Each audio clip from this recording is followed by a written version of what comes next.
Raríssimos. René de Paula Júnior falando aqui no Roda e Avisa, saindo do posto de gasolina. E vocês fiquem felizes porque isso é só um vídeo, ainda não inventaram a coisa olfativa, porque felizmente falta aí um cheiro não muito agradável logo de manhã de gasolina. E aí o tema de hoje é engajamento. Engajamento ou desengajamento, ou engajamento no desengajamento. Eu vou tentar expressar isso um pouco melhor. Eu quero voltar um pouco aqui essa história. Eu me lembro de há muito tempo atrás, ter lido uma historinha do Sandman.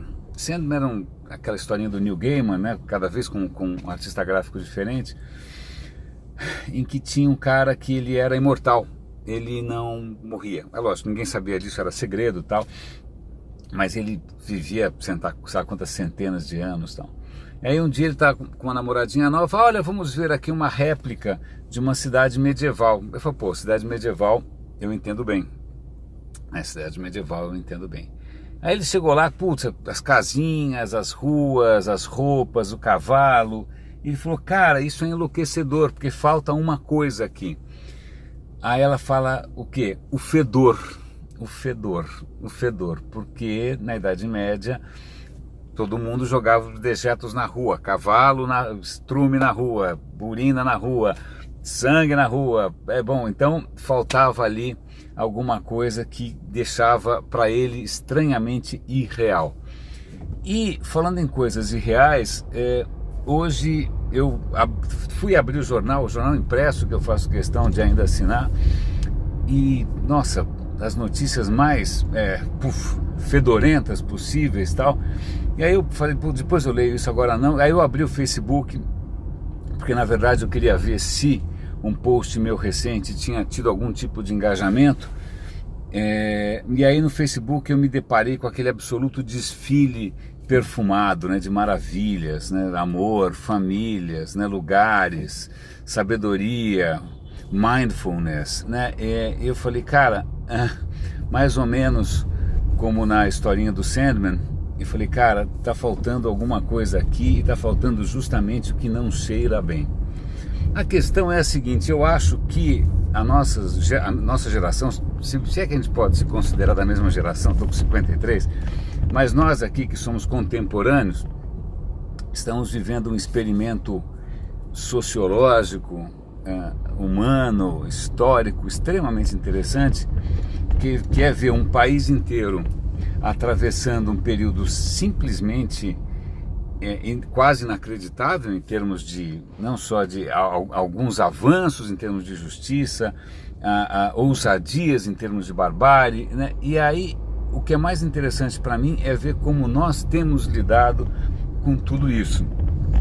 E aí é a coisa que mais me intriga, é uma descoberta para mim, eu não sabia isso da natureza humana, ou pelo menos da natureza humana brasileira, que é a nossa fantástica capacidade de fazer de conta que nada está acontecendo, ou a capacidade de relevar, ou a capacidade de simplesmente ignorar e focar na Disneylândia, né? Então, essa capacidade nossa de abstração é muito desconcertante, é uma descoberta para mim.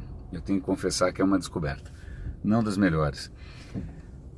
E aí tem um fenômeno que eu espero que algum dia no futuro os sociólogos, os estudiosos, ou seja lá quem for, se debrucem no tema, que é não só aquilo com que as pessoas engajam, deixa eu tentar colocar isso daqui aqui, mas aquilo que as pessoas sistematicamente, voluntariamente, patologicamente não se engajam, né? Aquilo que elas sistematicamente evitam. Então, vamos supor, né? Quer ver uma coisa curiosa? Eu lembro que uma vez descobriram numa região que fica entre o Paquistão e a Índia uma civilização inteira, ruínas gigantescas, tá? Ruínas que são, se eu não me engano, chamadas, como eles não, é uma civilização que não deixou nada muito escrito, eles chamam de civilização do Vale do Indo. Tudo bem, ruínas. Aí eles começaram a olhar, aí o que eles perceberam? Faltava alguma coisa, faltavam o que você poderia chamar estruturas de poder. Cadê o palácio? Ninguém está vendo palácio nenhum. Cadê a fortaleza? Ninguém está vendo fortaleza nenhuma. Peraí, como é que você pode ter uma sociedade em que está faltando justamente aquilo que normalmente é a coisa que mais dura, né? A menos que alguém bombardeie, a coisa que mais dura são os palácios, são as catedrais, e nada disso era muito visível, né? Então é que você percebe como muitas vezes você estar atento ao que falta pode ser justamente a pista para desvendar uma cultura inteira. No nosso caso, o que falta é tanta coisa, não? Tanta coisa. E eu percebo uma coisa que é o que deu origem a essa história toda de hoje. Eu estava há muito tempo tentando cavar uma história, tentando registrar uma história que eu achei que era extremamente oportuna do ponto de vista de responsabilidade social, de transformação, de inovação, tal, porque tinha a ver com a questão do impacto ambiental e o papel das corporações. Pô, falando assim, né, eu estava empolgadíssimo e tal. Eu finalmente consigo registrar uma história bacana, que eu queria que desse origem a um fabuloso debate, né, ou pelo menos algum tipo de movimento, onda, algum tipo de repercussão qualquer. Publiquei Facebook, LinkedIn, Twitter, e fiz questão de marcar justamente figuras que eu conheço que estão em posição-chave, presidentes de empresa, diretores de empresa, né? Gente não só com grandes responsabilidades, mas também com projeção, porque eu queria que elas fizessem parte do debate. Resultado, cri, cri, cri, cri, cri, cri, silêncio. Silêncio, ninguém se expõe. Isso é um fenômeno muito curioso, porque as pessoas não se expõem e acham que ninguém vai perceber que elas não se expuseram, né? É aquela ausência gritante, né? É o silêncio ensurdecedor, né? Então, até me parece um pouco aquela música do Chico Buarque. Aquela época a gente gostava do Chico Buarque porque não sabia que na verdade o cara era... Bom, deixa pra lá.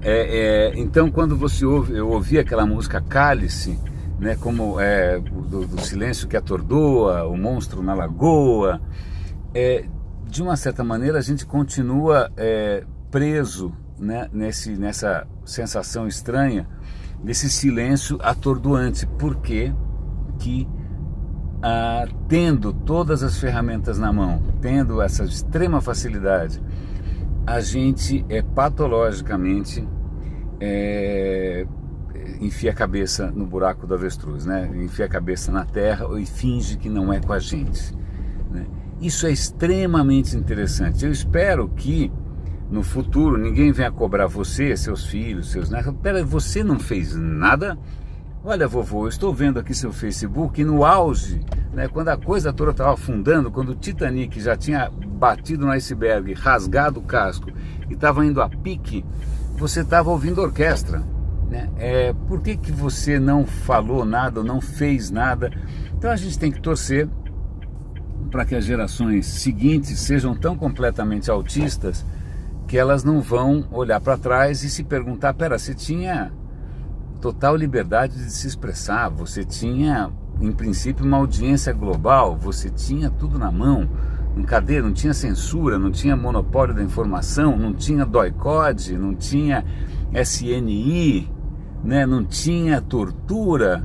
Por que você simplesmente não se engajou? Não, pelo contrário, não é que as pessoas não se engajam. O que eu tenho notado, que é uma coisa preocupante mesmo, bastante... quase uma perversão, é se engajar, mas se engajar de uma maneira ativa, bastante sistemática, bastante defensiva, inclusive, se engajar no sonho, se engajar no eu não quero ver, eu não quero discutir, não me chateiem, por favor me deem um propósito, por favor me deem esperança.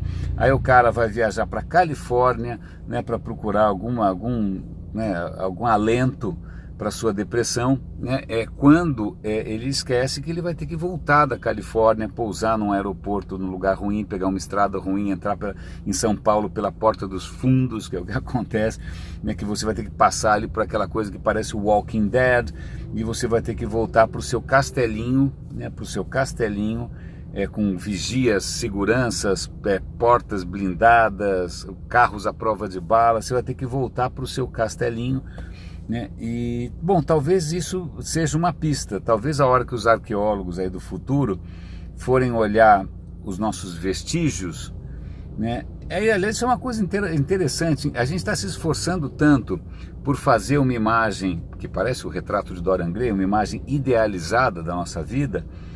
A gente esquece que isso é digital. A hora que não tiver mais energia, a hora que ninguém tiver mais browser, a hora que tiver qualquer mudança tecnológica no mundo, ninguém vai conseguir ver isso, ninguém vai conseguir saber as bobagens que a gente publicou, a hora que não tiver mais conexão no mundo. O que vai sobrar, aí sim, são as casas fortificadas, são os muros, são as grades, são os carros blindados. E aí, na verdade, isso é uma coisa engraçada, né? A gente se esforça tanto para construir essa imagem fake, mas na verdade o que a gente está deixando de vestígios é um mundo que não é muito bonito. Isso realmente me faz lembrar o retrato de Dorian Gray. Se você não leu o livro do Oscar Wilde, se é que alguém ainda lê livros, né, que não sejam PDFs baixados de graça, eu recomendo. Foi absolutamente visionário. Raríssimos, eu vou aproveitar esse farol vermelho aqui e eu não vou prolongar essa conversa, porque agora eu preciso pensar um pouco também. Quem sabe vocês ficam também digerindo essa história toda relativamente indigesta. René de Paulo Júnior falando aqui no Roda e Avisa. Grande abraço para os raríssimos.